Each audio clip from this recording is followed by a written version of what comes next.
Hello everyone, welcome back to travel Himachal. तो नया साल हो चुका है शुरू और नए साल की शुरुआत में आपको दर्शन कराएंगे माता वैष्णो देवी के।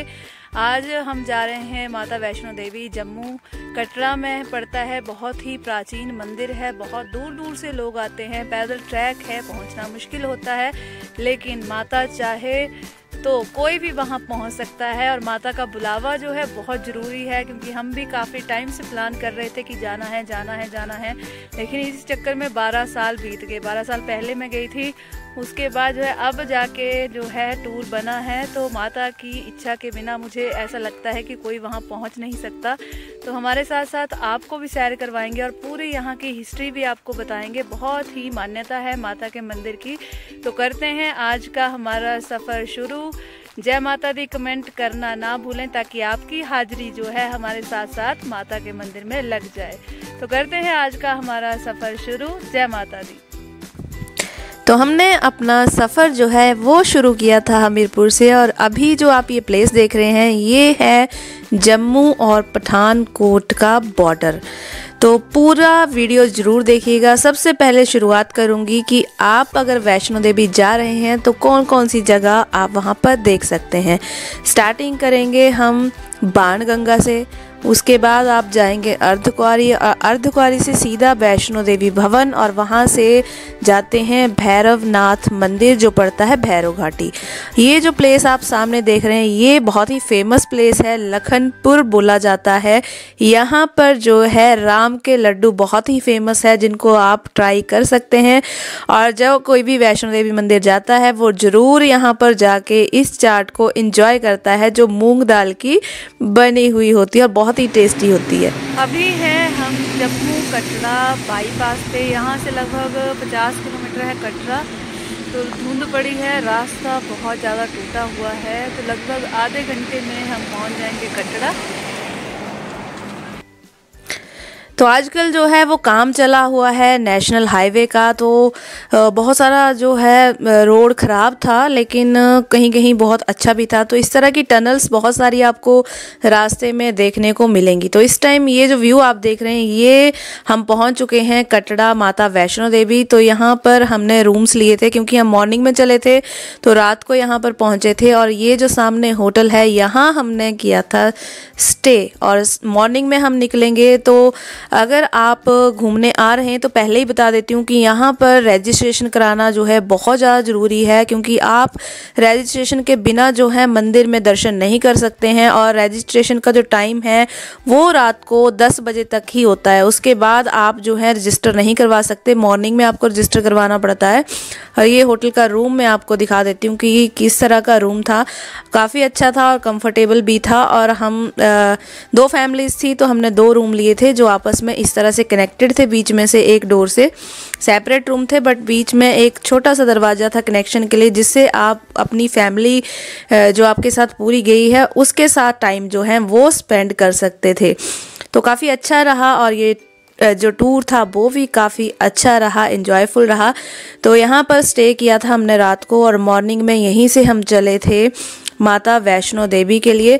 तो यहाँ अब हम आ चुके हैं जहाँ से एंट्री होती है। अगर आप यहाँ आ रहे हैं तो मैं बता देती हूँ कि 2 रास्ते यहाँ से वैष्णो देवी माता के लिए जाते हैं। यहाँ जो रास्ता मैं आपको दिखा रही हूँ ये नए वाला रास्ता है, ये थोड़ा इजी है ऊपर चढ़ाई अगर पैदल कर रहे हैं तो। ये ज़्यादा सीधी खड़ी चढ़ाई वाला रास्ता नहीं है, थोड़ा ये कर्व इसमें कम है तो थकावट कम होती है।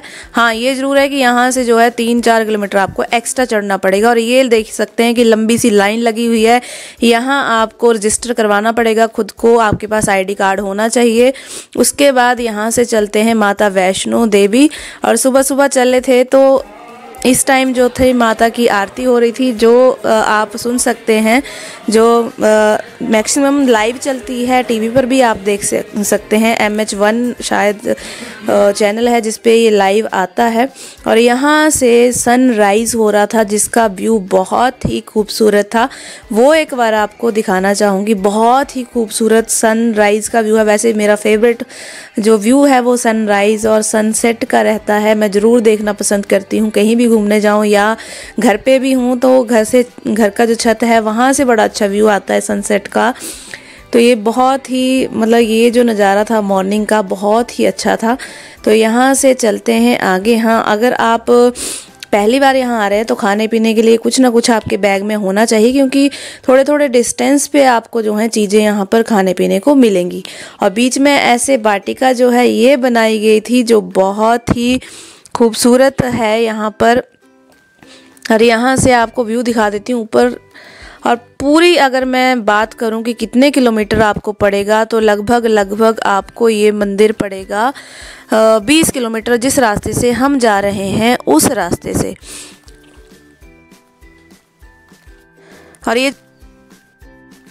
और ये जो आप मेरे पीछे देख रहे हैं, यहाँ पर माता रानी का लंगर लगता है, जिसमें आप जो हैं प्रसाद ग्रहण करके आगे की यात्रा जो है वो शुरू कर सकते हैं। और जो है ये मंदिर त्रेता युग से जोड़कर देखा जाता है। माता यहाँ 3 रूपों में विराजमान है, महाकाली, महासरस्वती और महालक्ष्मी।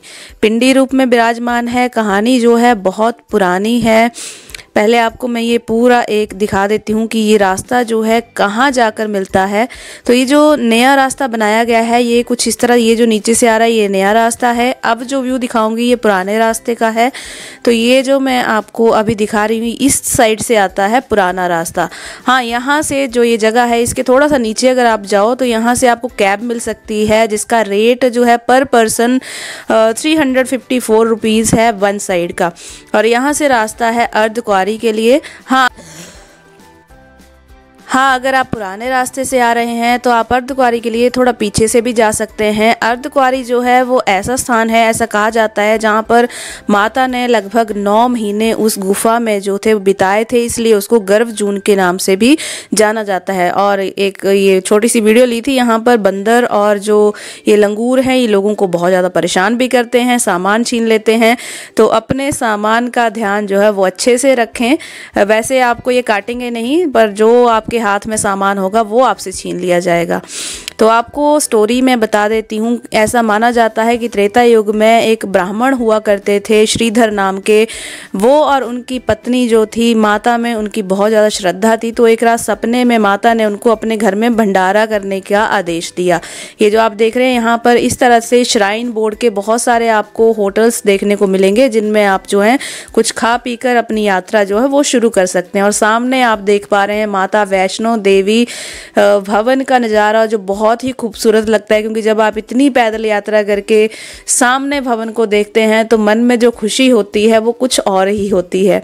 तो मैं स्टोरी बता रही थी, उस टाइम पे उनके घर में बहुत ज़्यादा गरीबी थी, तो उनको चिंता हुई कि वो कैसे इतने ब्राह्मणों को जो है वो भोजन करवाएंगे, लेकिन उन्होंने सब माता के ऊपर छोड़ दिया। अगले दिन क्या हुआ कि उनके घर में एक वैष्णवी नाम की कन्या आई, जिसने भोजन पकाने में उनकी सहायता की।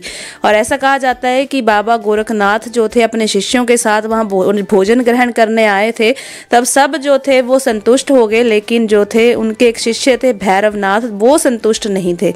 तो ये जो व्यू आप देख रहे हैं ये अब हम वैष्णो देवी पहुंच चुके हैं, लेकिन यहाँ से क्या है कि यहाँ जो है आपका सारा सामान रखवा लिया जाता है, आगे नहीं ले जाने दिया जाता। तो कैमरा भी, हमारा फ़ोन सब यहीं रखवा लिया जाता है। और अब जो है यहाँ से आप भैरवनाथ के लिए जो है वो ट्रॉली से जा सकते हैं। रोपवे बना दिया गया है तो इजी हो गया है यहाँ से, नहीं तो 3 किलोमीटर जो था वो पैदल ट्रैक था और वो चढ़ना मुश्किल होता है, क्योंकि वो सीधी खड़ी चढ़ाई होती है। तो ये इस टाइम जो है हम जो है रोपवे के जरिए जो है भैरवनाथ, जो भैरव घाटी है, यहाँ से लगभग 3 किलोमीटर पैदल ट्रैक है उसके लिए, और सीधा सीधा ये रास्ता है, तो टफ माना जाता है, लेकिन अब ईजी हो चुका है। और ये जो रोपवे है इसकी टिकट बहुत ही जेन्युइन मुझे लगी थी। 100 रुपीज़ की टिकट थी इसमें आने जाने की, दोनों साइड मतलब 50-50 रुपीज़ आपके लगते हैं। तो 100 रुपीज़ की टिकट में आप आना जाना कर सकते हैं, और लगभग 1 मिनट लगता है। इससे आप सीधे ऊपर भैरव घाटी जो है वहाँ पर पहुँच सकते हैं। और वहाँ से जो व्यू है माता वैष्णो देवी का, और आमने सामने ये जो त्रिकुटा पर्वत है इसका, वो बहुत ही खूबसूरत है। और ऐसा माना भी जाता है कि अगर आप वैष्णो देवी की यात्रा करते हैं और बाबा भैरवनाथ के यहाँ नहीं आते हैं तो आपकी यात्रा जो है उसको अधूरा जो है वो माना जाता है। तो यहाँ से एक बार व्यू मैं आपको दिखा देती हूँ, कितना खूबसूरत यहाँ से पूरा व्यू है। और यहाँ से आपको हेलीपैड भी नीचे दिख रहा होगा, जहाँ आप हेलीकॉप्टर के द्वारा भी आ सकते हैं। उसके आगे आपको मंदिर तक पैदल ही आना होगा। घोड़ों पे आप आ सकते हैं, पालकी में आप आ सकते हैं। तो बहुत सारे रास्ते हैं जिनसे आप जो हैं यहाँ माता के दर्शन करने पहुँच सकते हैं। तो अप्रॉक्सीमेटली आपका आना जाना जो है 40 किलोमीटर के लगभग हो ही जाता है। और जो पुराना रास्ता है मैंने बता दिया कि वो बहुत टफ़ है, क्योंकि वो सीधी खड़ी चढ़ाई है और उसमें जो है लोग ज़्यादा थक जाते हैं। तो ये खूबसूरत सा व्यू है और यहाँ से माता रानी का जो भवन है नीचे कुछ इस तरह से दिखता है, जो बहुत ही खूबसूरत लगता है। और यहाँ पे आप भीड़ देख सकते हैं, बहुत सारे लोग थे यहाँ पर। शाम का समय हो चुका था, सनसेट नहीं हो रहा था क्योंकि बादल थे, नहीं तो यहाँ से सनसेट का व्यू भी काफ़ी खूबसूरत आता है। तो ये अब हम वापसी जा रहे थे, उस टाइम हम गए थे पुराने वाले रास्ते से, तो वो आपको ज़रूर दिखाना चाहूँगी। यहाँ पर इस तरह घोड़े लगे हुए हैं, तो घोड़े के ऊपर भी आप आ सकते हैं ऊपर। और ये थोड़ी सी मतलब खड़ी चढ़ाई वाला रास्ता है, यहाँ पर थोड़ी थकावट जो है वो ज़्यादा हो जाती है और तो कुछ नहीं है। और जो गुफा है माता रानी की वो लगभग 98 फीट की है। यह रास्ते में आपको थोड़ा सा बाणगंगा का व्यू भी दिखाऊंगी। अभी हम नीचे वापसी जा रहे हैं तो पहुंचने ही वाले हैं नीचे। तो काफ़ी खूबसूरत हमारा ये सफ़र रहा था। तो भैरवनाथ जो थे उस टाइम संतुष्ट नहीं हुए और माता वैष्णवी ने जो था इनको खाना देने से मना कर दिया था। तो इसी से नाराज होकर भैरव जो थे वो माता वैष्णो के पीछे दौड़ पड़े थे और उस टाइम पे माता वैष्णो देवी जो थी वो इस गुफा में आकर छुप गई थी। तो उसके बाद जो था, जो श्रीधर था उसको स्वप्न आया था और उसी के बाद इस मंदिर में यात्रा जो थी वो शुरू हुई थी। तो ये पूरी स्टोरी थी। कैसा लगा वीडियो ज़रूर बताइएगा। गुड इवनिंग एवरीवन, जय माता दी। तो अभी माता रानी के दर्शन करने के बाद, भैरव बाबा के दर्शन करने के बाद हम जा रहे हैं वापस। और ये जो आप आवाज़ सुन रहे हैं इस टाइम हो रही है मंदिर में आरती। तो सफ़र हमारा अच्छा रहा, थोड़ी थकावट है पर बहुत अच्छा रहा। वीडियो कैसी लगी जरूर बताइएगा, लाइक शेयर जरूर कीजिएगा। मिलेंगे नेक्स्ट वीडियो में। Thank you.